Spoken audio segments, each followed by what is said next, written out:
آپ غزوہ تبوک کے حوالے سے کچھ چیزیں سماعت فرما چکے ہیں کہ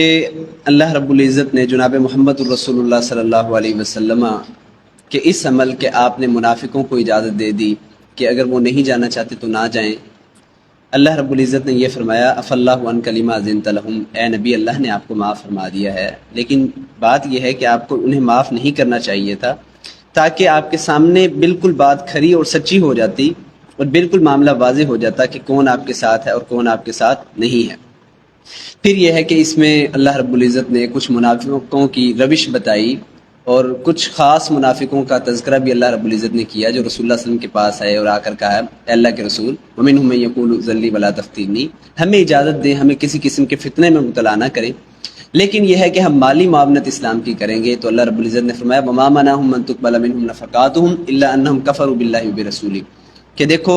تمہارے یہ جو نفقات ہیں یہ اللہ کے ہاں تو کسی طرح کے قابل قبول نہیں ہیں، کیونکہ تم نے اللہ کی اور رسول کی حقیقی بات نہیں مانی، وہ جو حکم تھا نفیر عام کا کہ دیکھو ہر ایک نے نکلنا ہے رسول کے ساتھ، تو جب تم نے رسول پر یقین نہیں کیا، جب رسول کی بات تم نے تسلیم نہیں کی، تو پھر یہ ہے کہ یہ تمہارا کچھ خرچ کرنا بھی تمہیں فائدہ دے سکتا نہیں۔ اب اللہ رب العزت نے مزید ان کی کچھ باتیں بیان فرمائی اور فرمایا کہ اے اللہ کے نبی یہ چاہتے ہیں کہ اگر انہیں کوئی غار مل جائے، کوئی ایسا کٹھن رستہ ہی چاہے کیوں نہ ہو مل جائے، لیکن یہ ہے کہ یہ آپ سے دور نکل جائیں تو یہ چاہیں گے کہ نکل جائیں، ٹھیک ہے۔ پھر مزید منافقوں کا طرز عمل بیان کرتے ہوئے فرمایا ومنہم من یلمزک فی الصدقات، کہ یہ منافقوں میں سے بعض وہ ہیں جو صدقوں کے حوالے سے، صدقات کے حوالے سے رسول اللہ صلی اللہ علیہ وسلم پر تہمت لگاتے ہیں، بہتان باندھتے ہیں یا پرتان کرتے ہیں، کہ جیسے میں نے آپ کو بتایا کہ ذوالخویسرہ کا واقعہ کہ اس نے کہا اے دل یا محمد، اللہ کے نبی اے محمد عدل کریں، یہ بھی نہیں کہا یا رسول اللہ، کیا کہا اے دل یا محمد۔ رسول اللہ صلی اللہ علیہ وسلم کو غصہ آیا، آپ نے فرمایا فَإِن لَّمْ أَعْدِلْ فَمَن يَعْدِلُ، دیکھ اگر میں عدل نہیں کروں گا تو کون عدل کرے گا اس زمین پر۔ تو آپ علیہ الصلوۃ والسلام نے پھر بیان فرمایا کہ اس کی نسل میں سے کچھ وہ لوگ ہوں گے جو کہ نماز پڑھیں گے تو تم سمجھو گے کہ ان کی نمازوں جیسی ہماری نماز ہو ہی نہیں سکتی، عبادت کریں گے تو تم سمجھو گے کہ ان سے بڑا عبادت گزار ہو نہیں سکتا، لیکن یہ ہے کہ حقیقت میں یہ دین سے ایسے نکل جائیں گے جیسے تیر شکار میں لگ کے آگے نکل جاتا ہے، ان کا دین سے کوئی تعلق نہیں ہوگا۔ اب یہ ہے کہ وہ جو اعتراض تھا صدقات کے حوالے سے اس کا جواب دیا جا رہا ہے۔ انما الصدقات، اس کے سوا کچھ نہیں کہ صدقات للفقراء فقیروں کے لیے ہیں، والمساکین اور مسکینوں کے لیے ہیں، والعاملین علیہا اور ان پر کام کرنے والوں کے لیے ہیں، والمؤلفۃ اور ان لوگوں کے لیے کہ الفت ڈالنی مقصود ہے جن کے دل میں، والمؤلفۃ قلوبہم وہ لوگ جن کے دلوں میں الفت ڈالنی مقصود ہے۔ اب یہ ہے کہ اس اعتراض کو رفع کیا جا رہا ہے کہ تم کیسے کہہ سکتے ہو کہ رسول عدل نہیں کرتے، ہم کو صدقہ نہیں دیتے، فلاں کو کیوں دیتے ہیں؟ تو یہ ہے کہ یہ تقسیم رسول کی طرف سے نہیں ہے، رسول کا تو اس میں کوئی اختیار نہیں ہے۔ اگر تم تان کرتے ہو رسول پر تو اس کا مطلب ہے کہ تم کا تان کرتے ہو اللہ رب العزت کی ذات پر۔ قل ان کنتم تحبون اللہ فاتبعونی یحببکم اللہ ویغفر لکم ذنوبکم، سورہ آل عمران سورہ نمبر 3 آیت نمبر 31 میں اللہ تعالیٰ فرماتے ہیں دیکھو اگر تم دعویٰ کرتے ہو اللہ کی محبت کا تو پھر یہ ہے کہ میری اتباع کرو، اللہ تم سے محبت کرے گا اور تمہارے گناہ بھی تم سے معاف کر دے گا اور اللہ بے حد بخشنے والا ہے۔ اب یہ ہے کہ اسی اعتراض کا جواب ہے کہ کیسے رسول پر یہ تان کیا جا سکتا ہے، حق ہی نہیں بنتا۔ جب اللہ رب العزت نے یہ تقسیم رکھی ہے تو اگر آپ رسول پر اعتراض کرتے ہیں تو اس کا مطلب یہ ہے کہ آپ در حقیقت اللہ پر اعتراض کر رہے ہیں۔ انما الصدقات، صدقات اس کے سوا کچھ نہیں کہ یہ تو فقیروں کے لیے ہیں، مسکینوں کے لیے ہیں، والعاملین علیہ اور ان پر کام کرنے والوں کے لیے، وہ لوگ جو صدقات کو زکوٰۃ کو اکٹھا کرتے ہیں ان کے لیے، والمؤلفۃ قلوبہم اور وہ لوگ جن کے دلوں میں اسلام کی محبت ڈالنا مقصود ہے، آپ ان پر اس وجہ سے خرچ کریں بیت المال میں سے، صدقے میں سے، زکوٰۃ میں سے، کہ دین کی طرف ان کا رجحان ہو۔ تو بعض ہمارے علماء کہتے ہیں کہ یہ والی بات جو ہے اب منسوخ ہو چکی ہے، اب یہ ہے کہ جب سے اسلام غالب ہو گیا، جیسے کہ سیدنا عمر بن خطاب رضی اللہ عنہ کی بھی یہ رائے ہے کہ اب ہم تالیف قلبی کے لیے کسی کو مال نہیں دیں گے، لیکن یہ ہے کہ اگر ہم دیکھیں آج کے لحاظ سے تو کافروں کو ہم دیکھتے ہیں کہ وہ مسلمانوں کو مال دے کر مرتد کیے جا رہے ہیں، تو آج کے دور میں اس زکوٰۃ کو اس طرح کے معاملات میں خرچ کرنا اس دور سے بھی زیادہ ضروری ہے۔ ہم دیکھتے ہیں قادیانیت کو، ہم دیکھتے ہیں کرسچینٹی کو، جوڈائزم کو، تو یہ لوگ کیا کرتے ہیں؟ یہ مال خرچ کرتے ہیں، لوگوں کو پیسہ دیتے ہیں اور پھر لوگوں کو اسلام سے پھیرتے ہیں، لوگوں کو کافر بناتے ہیں، لوگوں کو مرتد کرتے ہیں، اپنے دین میں لاتے ہیں۔ تو والمؤلفۃ قلوبہم، لیکن قرآن کا حکم کیا ہے؟ بالکل عام ہے کہ آپ کسی بھی زمانے میں اگر آپ کو یہ محسوس ہوتا ہے تو آپ ایسے کر سکتے ہیں۔ اس لیے قربانی کا گوشت ہے، قربانی کے بارے میں جب یہ سوال کیا جاتا ہے جی کہ قربانی کا گوشت غیر مسلم کو دیا جا سکتا ہے کہ نہیں دیا جا سکتا، جی بالکل دیا جا سکتا ہے، اگر تالیف قلبی مقصود ہو تو، کہ معلوم ہوتا ہے کہ آپ اس کے ساتھ اچھا رویہ اختیار کریں گے، احسن طریقے کے ساتھ ملیں گے، اس کی کچھ خدمت کریں گے، اسے کچھ کھلائیں گے، اسے کچھ پلائیں گے، تو وہ آپ کی طرف مائل ہوگا۔ اور پھر یہ ہے کہ اس میلان کے نتیجے میں آپ اسے کچھ سمجھانے کے قابل ہوں گے تو یہ بہتر ہے آپ کر سکتے ہیں۔ وہ پھر رکاب اور گردنوں کے چھڑانے میں بھی آپ زکوٰۃ کا پیسہ جو ہے یہ خرچ کر سکتے ہیں۔ گردنیں چھڑانا کیا ہے کہ ایک تو یہ تھا کہ جب مسلمانوں کی جنگیں ہوتی تھی کفار کے ساتھ، اور پھر یہ ہے کہ مسلمان قید ہو جاتے تھے، اور ان قیدیوں کو چھڑانے کے لیے آپ جو پیسہ لگاتے ہیں تو یہ بھی آپ بیت المال سے زکوٰۃ کے پیسے سے لگا سکتے ہیں۔ آج کے دور میں اس کی صورتحال کیا ہے؟ آج کے دور میں اس کی صورتحال یہ ہے کہ وہ لوگ جو جیل خانوں میں ناکردہ گناہوں کی وجہ سے قید ہیں، اور ہمارا چونکہ نظام ایسا ہے کہ جس میں پیسے کے علاوہ اگر پیسہ نہ دیا جائے تو وہ چھوٹ نہیں سکتے، تو پھر یہ ہے کہ مناسب ہے کہ ہم پیسہ دے کر ایسے لوگوں کو چھڑائیں جو ناکردہ گناہوں کی وجہ سے جیل خانوں میں بند ہیں۔ وفر رکاب والغارمین، اور تاوان بھرنے والے، وہ بندہ جس نے کسی کی ضمانت اٹھائی، اس نے کہا کہ میں دے دوں گا، ٹھیک ہے، یا پھر یہ ہے کہ اس نے کوئی زمین خریدی، اسے گھاٹا ہو گیا اور وہ مقروض ہو گیا اور وہ قرض کے تلے دب گیا ہے، جو بھی صورتحال ہو، تو اس سے بھی بیت المال میں سے تعامل کیا جا سکتا ہے۔ وفی سبیل اللہ، اور اللہ کے راستے میں، اللہ کا راستہ جو بھی ہے، اس میں جہاد بھی آتا ہے، اس میں قتال بھی آتا ہے، اس میں وہ لوگ، وہ مظلوم جن پر ظلم کیا جاتا ہے ان کی داد رسی کے لیے جو مال استعمال کیا جاتا ہے وہ بھی آتا ہے، اس میں حج بھی آتی ہے۔ گویا کہ جو بھی اللہ کا کام ہے، جو بھی کام ویلفیئر سے تعلق رکھتا ہے وہ فی سبیل اللہ ہے، آپ اس میں زکوٰۃ کا پیسہ انویسٹ کر سکتے ہیں۔ وابن سبیل، اور مسافر، چاہے وہ مالدار ہی کیوں نہیں ہے، مسافر ہے، سفر کر رہا تھا، کئی پیسے گم ہو گئے یا خرچہ ختم ہو گیا، تو دیکھیں آپ اس کے کپڑے اچھے ہیں، اس کے پاس گاڑی ہے، آپ کہیں کہ نہیں بھائی ہم تو نہیں دیتے، تیرے پاس تو سارا کچھ ہے، ایسا نہیں ہے۔ تو وابن سبیل، مسافر، راستے میں چلتے معلوم ہوا کہ کسی کا پیٹرول ختم ہو چکا ہے، وہ کہتا ہے جی میرے پاس پیسے نہیں ہیں، میرا بٹوا گم ہو گیا۔ ایک تو یہ ہے کہ وہ لوگ جو شکل سے ہی معلوم ہوتے ہیں کہ یہ رسمی ہیں اور لوگوں کو پھنسانے کے لیے، لیکن یہ ہے کہ کوئی بندہ بالکل شکل اس کی اچھی ہے، کپڑے اس کے اچھے ہیں، معلوم ہوتا ہے کہ کسی کھاتے بھی، لیکن یہ ہے کہ اگر آپ سے وہ سوال کرتا ہے، راستے میں ہے، مسافر ہے، تو ہمیں چاہیے کہ ہم اس کی مدد کریں۔ فریضۃ من اللہ، یہ ہے وہ بات، اس حال میں کہ یہ فرض ہے اللہ کی طرف سے، اس میں تو رسول کے بھی کسی خواہش کو عمل دخل نہیں ہے، کسی بات کو عمل دخل نہیں ہے، تو رسول پر کس طرح اعتراض ہو سکتا ہے کہ یہ جاسوس ہے، مطلب آنکھ ہے، ٹھیک ہے، اور اسی طریقے سے کان اس بندے کو کہا جاتا ہے جو بندہ ہر کسی کی بات سنے، ٹھیک ہے۔ تو منافق کہتے تھے رسول اللہ صلی اللہ علیہ وسلم کو یہ تو کان ہے، کیا مطلب کہ جو بندہ آتا ہے سچی بات کرتا ہے، جھوٹی بات کرتا ہے، یہ سب کی بات سنتے ہیں اور کہتے کچھ بھی نہیں، معلوم ایسے ہوتا ہے کہ جیسے نعوذ باللہ رسول اللہ صلی اللہ علیہ وسلم کی دماغی حالت کوئی صحیح نہیں ہے۔ تو یہ اس طرح وہ ثابت کرنا چاہتے تھے منافقین۔ تو اللہ فرماتے ہیں کل اذن خیر لکم، کہہ دے کان جو ہے یہی بھلا ہے تمہارے لیے، یؤمن باللہ، جو ایمان رکھتا ہے اللہ پر، ویؤمن للمؤمنین، اور یقین کرتا ہے ایمان والوں کی بات کا۔ جناب محمد الرسول اللہ صلی اللہ علیہ وسلم جو ہیں، آپ کو سارا پتہ چلتا ہے کون سچ کہہ رہا ہے کون جھوٹ کہہ رہا ہے، لیکن یہ ہے کہ آپ علیہ الصلوۃ والسلام مہلت دے رہے ان کو بھی جو ظاہر طور پر ایمان کے دعوے دار ہیں۔ ویؤمن للمؤمنین، اور یقین کرتا ہے ایمان والوں کی بات کا، ورحمۃ للذین آمنوا منکم، اور رحمت ہے ان لوگوں کے لیے جو ایمان لائے، منکم، تم میں سے، یعنی چاہے انہوں نے ایمان کا دعویٰ کیا ہے صرف، پھر بھی رسول اللہ صلی اللہ علیہ وسلم کے لیے رحمت ہے، معلوم ہوتے بھی کہ یہ بندہ غلط کہہ رہا ہے، آپ انہیں کچھ نہیں کہتے تو یہ رحمت نہیں تو اور کیا ہے؟ تو باز آ جاؤ، اسی میں تمہاری بہتری ہے، یہ کان ہی تمہارے لیے بہتر ہے جس پر تم تان کیے جا رہے ہو۔ والذین یؤذون رسول اللہ، اور وہ لوگ جو ایذا دیتے ہیں اللہ کے رسول کو، لہم، ان کے لیے عذاب، عذاب ہے، علیم، دردناک، اللہ کے رسول کو عذاب دے رہے ہیں۔ یحلفون باللہ،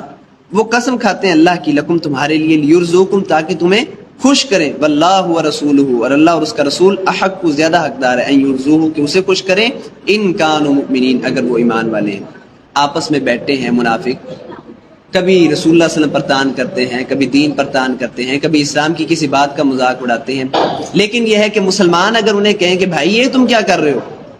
تو پھر یہ ہے کہ ان کے سامنے قسمیں کھاتے ہیں کہ نہیں ہمارا یہ مقصد تھوڑی تھا، ہم تو مسلمان ہیں، ہم تو دیکھو تمہارے ساتھ نمازیں پڑھتے ہیں، زکوٰۃ ہے وہ بھی ہم دیتے ہیں، سارے معاملات ہیں، ہم ایمان بھی رکھتے ہیں. تو یہ ہے کہ یہ پھر انہیں خوش کرنے کی کوشش کرتے ہیں. حالانکہ واللہ ورسولہ احق ان یرضوہ، ایمان والوں کو خوش کرنے کی کوشش کرتے ہیں. اللہ اور اس کا رسول زیادہ حق رکھتا ہے کہ اللہ اور اس کے رسول کو خوش کریں اور ایسی باتیں نہ کریں. ان کانوا مومنین، اگر یہ واقعی مومن ہے. الم یعلموا، کیا انہوں نے نہیں جانا، انہو، کہ حقیقت یہ ہے، من یحادد اللہ ورسولہ. اب یہ ہے کہ اس میں گویا کہ ایک قسم کی تحذیر ہے. یہ جو آیت ہے بڑی اہم آیت ہے، منافقوں کو گویا کہ اس میں چوٹ بھی دی گئی ہے. الم یعلموا، کہ انہوں نے نہیں جانا، انہو، کہ حقیقت یہ ہے، من یحادد اللہ، جو کوئی مقابلہ کرے گا اللہ سے ورسولہ اور اس کے رسول سے، فان لہ، تو اس کے لیے نار جہنم، جہنم کی آگ ہے، خالدا فیہا، ہمیشہ رہنے والا ہے اس میں. ذالک الخزی العظیم، یہی ہے رسوائی بہت بڑی. ذالک، یہی، الخزی، رسوائی العظیم بہت بڑی. کیا انہوں نے نہیں جانا جو اللہ کا مقابلہ کرتا ہے، اللہ کے رسول کا مقابلہ کرتا ہے، اپنی بات کو ترجیح دیتا ہے اللہ اور اس کے رسول کے مقابلے میں، تو اس کا ٹھکانہ کیا ہے؟ نار جہنم، جہنم کی آگ، خالدن فیہا، پھر اس میں وہ ہمیشہ رہے گا اور اسے بچانے والا کوئی نہیں ہوگا. ان المنافقین فی الدرک الاسفل من النار، اعلان ہوتا ہے کہ منافقوں کا جو ٹھکانہ ہے یہ کافروں سے بھی بدتر ہے، سب سے آخری درجے میں ہوگا. ان المنافقین فی الدرک الاسفل من النار ولن تجد لهم نصیرا، ان کا کوئی مددگار نہیں. ہاں الا الذین تابوا، مگر یہ کہ جو لوگ توبہ کر لیں، واصلحوا، اپنی اصلاح کر لیں، واخلصوا دینہم للہ، پھر یہ ہے کہ اپنے آپ کو بدل لیں، چینج کر لیں، تو یہ ہے کہ اللہ تعالیٰ ان کی توبہ قبول کرنے والا ہے. سوف یؤتی اللہ المؤمنین اجرا عظیما. اللہ فرماتے ہیں ما یفعل اللہ بعذابکم ان شکرتم وآمنتم، اللہ تمہیں کیا کرے گا عذاب دے کر. اللہ کو کوئی شوق تو نہیں ہے منافقوں کو ساڑنے کا، عذاب دینے کا، کوئی شوق نہیں، لیکن یہ ہے کہ یہ تمہاری اپنی روشیں ہیں، یہ تمہارے اپنے کرتوت ہیں جو تمہیں جہنم کی آگ میں دھکیلے ہوئے ہیں. یحذر المنافقون، اب ایک اور حقیقت سے پردہ اٹھایا جا رہا ہے. جیسے میں نے آپ کو پہلے بھی بتایا کہ اس سورت کا، سورت التوبہ کا ایک نام سورت الفاضحہ بھی ہے، کہ یہ رسوا کرنے والی ہے، منافقوں کے چہروں سے پردوں کو اٹھانے والی ہے. یحذر المنافقون، ڈرتے ہیں منافق، ان تنزل، کہ اتاری جائے، علیہم، ان پر، سورتن، کوئی سورت، جو تنبیہم، انہیں بتا دے، بما، جو کچھ، فی قلوبہم، ان کے دلوں میں ہے. کل کہہ دے، استہزئوا، تم مذاق اڑاؤ، ان اللہ، بے شک اللہ، مخرج، نکال کر ظاہر کرنے والا ہے، ما تحذرون، جس سے تم ڈرتے ہو. اب یہ ہے کہ بتایا جا رہا ہے کہ منافق باوجود اس کے کہ رسول اللہ صلی اللہ علیہ وسلم سے جلتے ہیں، حسد کرتے ہیں، لیکن انہیں معلوم ہے کہ یہ بندہ بات جو بھی کرتا ہے صحیح کرتا ہے. اور بعض منافقین، اب میں آپ کو بتاؤں کہ منافقین بھی کئی کیٹیگریاں تھیں. بعض وہ تھے کہ جن کے دل میں نفاق کم تھا، بالکل کم تھا، اور ایمان کے زیادہ قریب تھے، اور بعض وہ تھے جو بالکل درمیان پہ تھے، نہ ایمان نہ کفر. وہ کہتے تھے کہ اگر مسلمان جیت رہے ہیں تو ہم ان کے ساتھ ہو جائیں گے، اگر کافر ہیں تو کافر جیتیں گے تو ان کے ساتھ، بالکل درمیانے. اور بعض وہ تھے جو بالکل پکے منافق تھے. اسی لیے ہم دیکھتے ہیں کہ منافقوں کا معاملہ کیا رکھا گیا؟ پوشیدہ رکھا گیا. اور بہت سارے منافق جو پہلے منافق تھے بعد میں وہ پکے اور سچے مسلمان بھی ہوئے. ٹھیک ہے، اللہ نے بہت سوں کو ہدایت دی، اللہ تعالیٰ نے بہت سوں پر رحمت فرمائی، بہت سوں کی توبہ قبول کی. یحذر المنافقون، یہ منافق ڈرتے ہیں، ان تنزل، کہ نازل کی جائے گی، علیہم، ان پر، کوئی صورت، تنبیہم، جو انہیں بتا دے گی، بما فی قلوبہم، جو ان کے دلوں میں ہے.